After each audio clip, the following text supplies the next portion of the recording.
33절까지. 열왕기상 15장 25절부터 33절까지 말씀 같이 읽겠습니다. 유다의 아사왕 둘째의 여로보암의 아들 나답이 이스라엘 왕이 되어 2년 동안 이스라엘을 다스리니라. 그가 여호와 보시기에 악을 행하되 그의 아버지의 길로 행하며 그가 이스라엘에게 범하게 한 그 죄 중에 행한지라. 이에 이사갈 족속 아히야의 아들 바하사가 그를 모반하여 블레셋 사람에게 속한 기브돈에서 그를 죽였으니 이는 나답과 온 이스라엘이 기브돈을 에워싸고 있었음이었더라. 유다의 아사왕 셋째 해에 바하사가 나답을 죽이고 대신하여 왕이 되고 왕이 될 때에 여로보암의 온 집을 쳐서 생명 있는 자를 한 사람도 남기지 아니하고 다 멸하였는데 여호와께서 그의 종 실로 사람 아히야를 통하여 하신 말씀과 같이 되었으니 이는 여로보암이 범죄하고 또 이스라엘에게 범하게 한 죄로 말미암음이며 또 그가 이스라엘의 하나님 여호와를 노엽게 한 일 때문이었더라. 나답의 남은 사적과 행한 모든 일은 이스라엘 왕 역대의 지략에 기록되지 아니하였느냐. 아사와 이스라엘의 바하사 왕 사이에 일생 동안 전쟁이 있으니라. 유다의 아사 왕 셋째 해에 아히야의 아들 바하사가 디라사에서 모든 이스라엘 왕이 되어 24년 동안 다스리니라. 아멘. 32절까지인데 제가 33절로 헷갈렸습니다. 제가 요즘 숫자가 자꾸 숫자가 제일 헷갈리는 것 같아요. 공대 출신인데 자꾸 숫자가 헷갈려서. 남유다 왕국에서 아사가 왕이 되어서 종교개혁을 일으키기 시작할 때쯤 북이스라엘에서는 반역이 일어나 왕조가 바뀌는 일이 일어났습니다. 아사왕 2년에 북이스라엘의 여로보암 왕이 죽고 그의 아들 나답이 왕위에 오릅니다. 그런데 불과 2년 만에 바하사가 반역을 일으켜 나답을 죽이고 왕이 됩니다.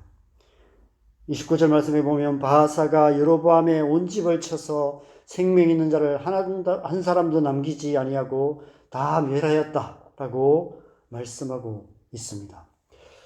그 이유를 오늘 본문은 두 가지로 말씀하고 있습니다. 26절에 그가 여호와 보시기에 악을 행하되 그의 아버지의 길로 행하며 그가 이스라엘에게 범하게 한 그 죄 중에 행한지라 라고 말씀합니다. 첫 번째 이유로는 나답 자신의 죄 때문이었다 라고 말합니다. 나답이 그의 아버지 여로보암과 똑같은 길을 걸으며 여호와 보시기에 악을 행했기 때문이다 라고 말씀합니다. 그렇지만 그렇다고 해서 이런 비극적인 결말을 맞는 것이 아닙니다. 그가 통치한 지 2년밖에 되지 않았기 때문이죠. 그 후에 다른 왕들도 죄악 중에 행한 왕들이 많았지만 모두가 다 이런 비참한 최후를 맞지는 않았습니다. 하나님께서 그렇게 하신 또 다른 이유가 있었던 것입니다. 29절 하반절에서 30절 말씀에 그 이유를 이렇게 말씀하고 있습니다. 여호와께서 그의 종 실로 사람 아히야를 통하여 하신 말씀과 같이 되었으니 이는 여로보암이 범죄하고 또 이스라엘에게 범하게 한 죄로 말미암음이며 또 그가 이스라엘의 하나님 여호와를 노엽게 한 일 때문이었더라. 우리가 앞서 묵상했던 14장 말씀에서 하나님께서 아히야 선지자를 통해서 여로보암이 행한 모든 죄로 인하여 여로보암의 집이 재앙을 받아서 거름더미를 썰어버린 같이 맑게 썰어버릴 것이다 라고 말씀하셨죠. 지금 그 말씀이 바하사를 통해서 이루어지고 있는 것입니다. 하나님 비슷한 신을 만들어서 자기 마음대로 신앙으로 살았던 여로보암의 죄가 그의 자녀 세대에 큰 재앙이 되고 만 것입니다. 지금 우리가 잘 살아야만 하는 이유가 여기에 있는 것 같습니다. 우리의 삶이 우리 자녀들의 삶에 축복이 될 수도 있고 재앙이 될 수도 있기 때문입니다. 솔직히 말씀드려서 지금 우리 세대의 삶이 우리 자녀 세대에게 축복이 되고 있다는 생각이 들지 않습니다. 우리 앞세대는 그러했던 것 같습니다. 우리 앞세대는 먹고 살기조차도 힘든 처절한 삶의 현실 속에서도 오직 하나님만 믿고 의지했습니다. 하나님의 말씀을 사모하여서 다른 교회에서 하는 부흥회까지도 쫓아다녔고 전심으로 하나님만을 예배했고 새벽마다 하나님 앞에 엎드려 부르짖었고 기도원에 가서 기도하며 하나님 앞에 부르짖어 기도하는 삶을 사셨습니다. 지금 우리가 누리는 이 경제적인 풍요와 안정은 다 그 열매들인 것이죠. 이것이 하나님의 축복이라는 사실을 세상 사람들은 인정하지 않겠지만 우리는 인정할 수밖에 없습니다. 그런데 지금 우리는 어떠합니까? 과연 지금 우리의 삶의 결과로 우리의 다음 세대도 동일하게 하나님의 복을 받는 세대가 될까요? 만약 우리가 여로보암처럼 비슷한 신앙, 마음대로 신앙으로 살아가고 있다면 우리 다음 세대는 분명 오늘 나답 같은 재앙을 당하게 될 것입니다. 저는 이미 그런 징조들이 많이 보이고 있다는 생각이 듭니다. 이 말씀을 묵상하면서 잠깐 유튜브 뉴스를 봤는데 인구 절벽으로 인해 군 입대자의 수가 너무 부족해져서 병무청에서 특단의 조치를 강구하고 있다고 합니다. 군 입대가 가능한 만 20세가 딱 되는 20세 연령의 남자 인구가 2020년에는 33만 명이었는데 2025년에는 23만 명으로 줄어들고 2040년에는 절반도 안 되는 15만 명으로 줄어든다고 합니다. 이대로 갔다가는 사회학자들이 경고하는 것처럼 정말 우리나라가 저절로 소멸되고 말 것입니다. 왜 이렇게까지 되었을까요? 앞세대인 우리가 잘못 살았기 때문이 아닐까 생각합니다. 물질 만능주의라는 금송아지를 만들어 이 땅 이 끝에서 저 끝까지 세워놓고 수단과 방법을 가리지 않고 돈 버는 데만 정신이 팔려 자녀들에게 마땅히 가르쳐야 할 인생의 가치를 가르치지 못한 것이 아닐까 생각합니다. 가장 빨리 돈을 벌 수 있는 확실한 방법이라는 소문을 듣고 너나 할 것 없이 부동산 투기에 뛰어들어서 집값을 천정부지로 올려놓아서 우리의 자녀들이 평생 죽으라 이래도 자기 집을 가질 꿈조차 꿀 수 없는 그런 나라를 만들어 놓았습니다. 지금도 전세 사기가 사건이 계속 터지고 있고 앞으로도 더 터질 것 같습니다. 한때 헬조선이란 말이 유행했는데 가만 생각해 보면 그런 말이 나올 만도 합니다. 그래서 우리의 자녀들 가운데 직장도 안 가고 결혼도 안 하고 자녀도 안 낳고 마음대로 살거나 심지어 아무런 사회활동조차도 하지 않고 집에만 박혀있는 언둔형 외톨이들이 점점 많아지고 있습니다. 그 아이들이 문제일까요? 그 자식들이 약해 빠져서 그런 것일까요? 오늘 말씀에서 여로보암의 집에 일어난 재앙이 단지 나답의 죄 때문만이 아니었던 것처럼 앞세대인 우리의 삶의 썬 열매로 인해 우리의 자녀 세대들이 고통을 당하고 있는 것입니다. 그래서 지금은 우리가 회개해야 할 때가 아닐까 이런 생각이 듭니다. 여로보암의 길로 행한 우리의 모든 죄를 회개하고 다윗 같은 중심을 회복해야 할 때인 것 같습니다. 우리의 다음 세대가 하나님 나라를 소망하는 세대가 되도록 하나님의 은혜와 긍휼을 구하며 그 어느 때보다도 간절하게 기도해야 하는 때인 것 같습니다. 이 새벽 기도 시간이 그런 시간 되시기를 바랍니다. 바하사는 왕자를 차지하자마자 아히야 선지자를 통해 말씀하신 하나님의 말씀대로 여로보암의 집을 거름더미처럼 말갛게 썰어 버렸습니다. 이제 더 나은 세상이 이루어질까요? 그럴 리가 있겠습니까? 어제 말씀에서 하나님께서 다윗을 위하여 남유다 왕국에 아사라는 등불을 주심으로 다윗 같은 중심을 가진 아사를 통해서 남유다 왕국에는 다시 영적인 회복의 역사가 일어날 수 있었습니다. 그것은 아사 안에 다윗 같은 중심이 있었고 그가 그 중심을 지키기 위해 치열하게 싸웠기 때문에 가능한 일이었습니다. 북이스라엘도 그렇게 될 수 있을까요? 바하사란 이름만으로도 우리는 앞으로 어떤 세상이 펼쳐질지 짐작이 됩니다. 바하사란 이름은 사악함이란 뜻입니다. 제 생각에는 본명이 아닌 것 같습니다. 어떤 부모가 자녀의 이름을 사악함이라고 지었겠습니까? 본명은 좋은 뜻을 가진 이름이었을 것입니다. 바하사는 아마도 남유다 왕국에서 부르던 별명이 아니었을까 생각됩니다. 우리가 묵상하는 열왕기서가 남유다 왕국을 중심으로 기록을 했고 이 기록을 한 모든 사람들이 다 남유다 왕국 출신의 서기관들이었기 때문에 본명이 아닌 바하사란 이런 별명으로 그 이름으로 기록하고 있는 것이 아닐까 싶습니다. 사악함이 북이스라엘 땅을 덮고 있었다라는 이런 의미인 것 같습니다. 그 사악함이 거기에만 머물러 있을까요? 봄철에 중국의 황사가 일어나면 우리나라까지 영향을 미치는 것처럼 북이스라엘에 가득한 사악함이 남유다의 경계를 끊임없이 넘어오기 시작했을 것입니다. 그래서 오늘 본문 마지막 32절은 이렇게 끝을 맺고 있습니다. 아사와 이스라엘의 바하사 왕 사이에 일생 동안 전쟁이 있습니다.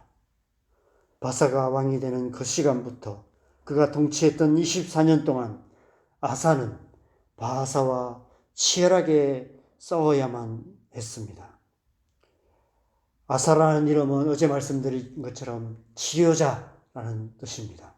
그 사악함을 치료하기 위해 끊임없이 쳐들어오는 그 사악함과 치열하게 싸우는 삶을 살았던 것입니다. 그것은 단지 정치적인 이유 때문만은 아니었습니다.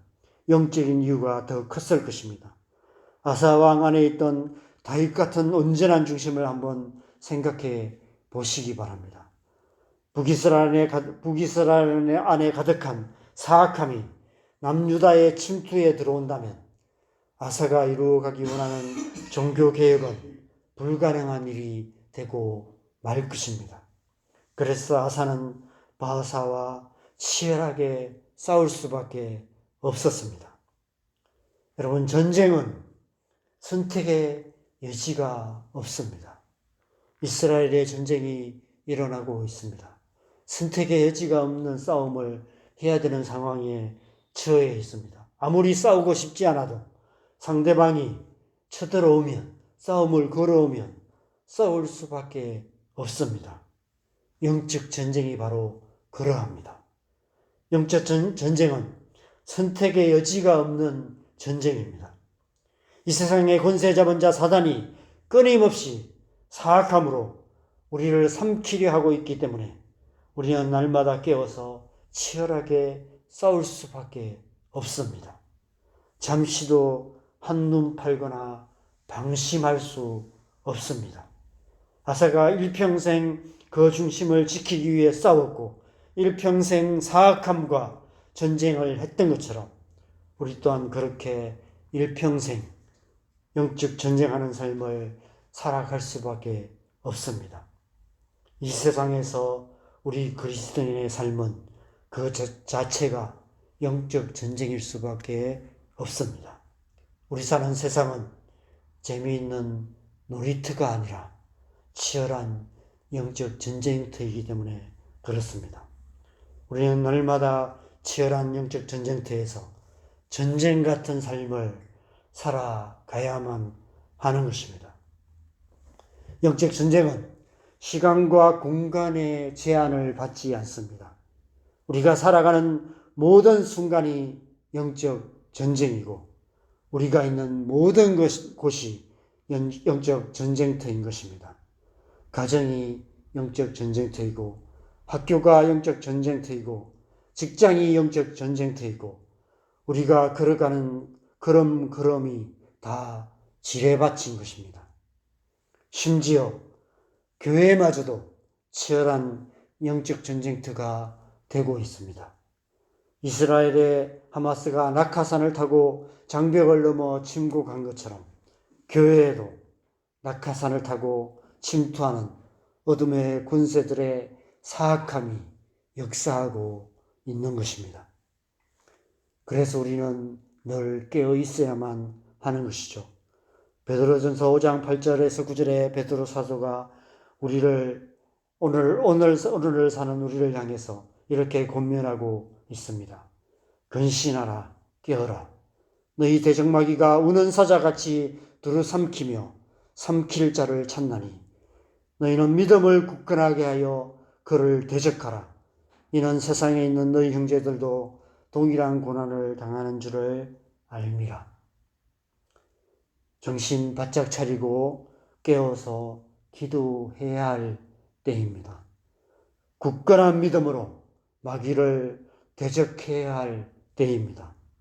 저기 멀리 이스라엘 땅에서 들리는 포성소리와 비명소리가 우리의 영혼을 깨우는 하나님의 기상나팔 소리인 동시에 전쟁을 선포하는, 우리가 찬양했던 것처럼 전쟁을 선포하는 행군나팔 소리, 주님의 호령 소리로 들리지 않는지 우리가 다시 한번 생각해 봐야 하는 것이죠.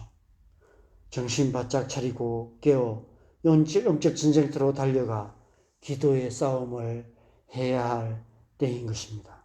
우리의 기도를 통해서 이 시대를 향한 하나님의 뜻을 이루어 가야 합니다. 그래서 하나님의 나라가 속히 이루어지도록 온 마음을 다해 기도해야 합니다. 더욱 기도에 힘쓰시는 저와 여러분 되시기를 바랍니다. 그래서 우리의 기도를 통해서 우리의 삶 속에, 우리 가정에, 또 우리가 살아가는 이 땅 가운데 이 시대에 하나님 나라를 이루어가는 저와 여러분 되시기를 주님의 이름을 간절히 축원합니다. 함께 우리가 기도하겠습니다. 여러분, 영적 전쟁은 쉴 수가 없습니다. 전쟁은 끊임없이 싸워야 하는 것입니다. 때로는 지치고 힘들어도 다시 한번 주님의 은혜 구하고 하나님의 성령을 힘입어서, 성령의 능력을 힘입어서 믿음을 굳건하게 하여서 마귀를 대적하며 살아가야 합니다. 영적 전쟁은 시간과 공간의 제한을 받지 않습니다. 우리가 아침에 눈 떠서 밤에 잠자리에 드는 그 순간순간이 영적 전쟁하는 시간이고, 또 우리가 살아가는 모든 공간이 영적 전쟁터입니다. 우리가 그 속에서 우리가 살아가고 있습니다. 그래서 늘 깨어 있어야 하는 것이죠. 하나님의 성령의 충만함을 받아서 믿음을 굳건하게 하여서 기도의 싸움을 더 힘있게 해야 할 때인 것 같습니다. 이 아침에 다시 한번 우리를 주의 성령으로 충만케 하셔서 우리의 영혼을 깨워주시도록, 우리가 우리의 신앙생활에서 가장 절실하게, 가장 깨어서 하나님 앞에 기도했던 그때의 그 주님 열정을, 그 기도의 능력을 다시 한번 회복시켜 주시도록 우리 안에 기도의 영을 부어주셔서 깨어서 기도하며 우리의 기도를 통해서 우리의 삶 속에, 우리의 가정에, 우리의 자녀들의 삶 속에, 우리 교회 가운데, 우리가 살아가는 이 땅 가운데 하나님 나라를 이루어가는 기도의 용사로 다시 한번 굳건하게 설 수 있도록 다시 한번 우리 가운데 은혜 부어주시도록 시간 함께 기도하겠습니다. 기도하십시다.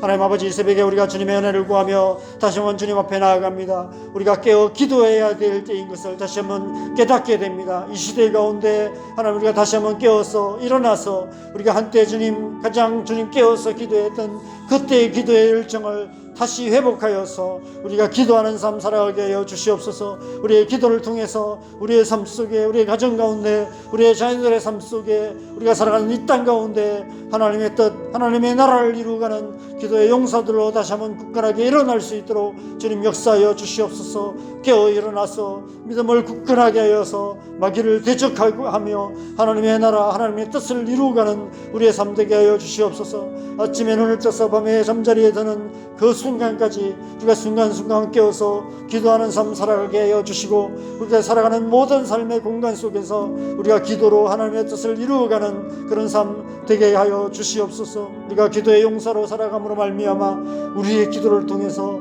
이 시대 가운데 하나님의 나라, 하나님의 뜻이 이루어져 갈 수 있도록 주님 역사하시고 함께하여 주시옵소서. 은혜 베풀어 주시옵소서. 이 새벽에 우리가 계속해서 우리가 기도하는 것처럼 우리의 자녀들을 위해서 기도하십시다. 하나님, 우리의 자녀들 가운데 은혜가 필요합니다. 긍휼이 필요합니다. 하나님의 은혜, 하나님의 긍휼로 우리의 자녀들의 삶 속에 역사하셔서 모든 우리 앞 세대들이 세워놓은 모든 잘못된 우상들을 파하도록 나답 같은 길을 걷지 않고 아사 같은 길을 걸어가는 우리 자녀들 될 수 있도록 하나님의 마음, 다윗 같은 중심을 우리의 자녀들 가운데 부어주시도록 기도하십시다. 교회를 위해서 기도하시고 이 나라 이 민족을 위해서 기도하실 뿐 아니라 지금 전쟁이 일어나고 있는 이스라엘 땅을 위해서 기도합시다. 하나님께서 주권적으로 개입하셔서 이 전쟁이 더 확산되지 않도록, 이 전쟁이 정말 더 확산되면 3차 대전이 될 수도 있지 않을까, 이런 염려가 됩니다. 우리가 이 시간 그래서 더 간절하게 기도해야 될 때가 아닐까 생각됩니다. 이 시간 우리가 함께 이 일을 위해서도 우리가 함께 기도하시고 또 자유롭게 기도하시다가 들어가시면 되겠습니다. 함께 기도하겠습니다.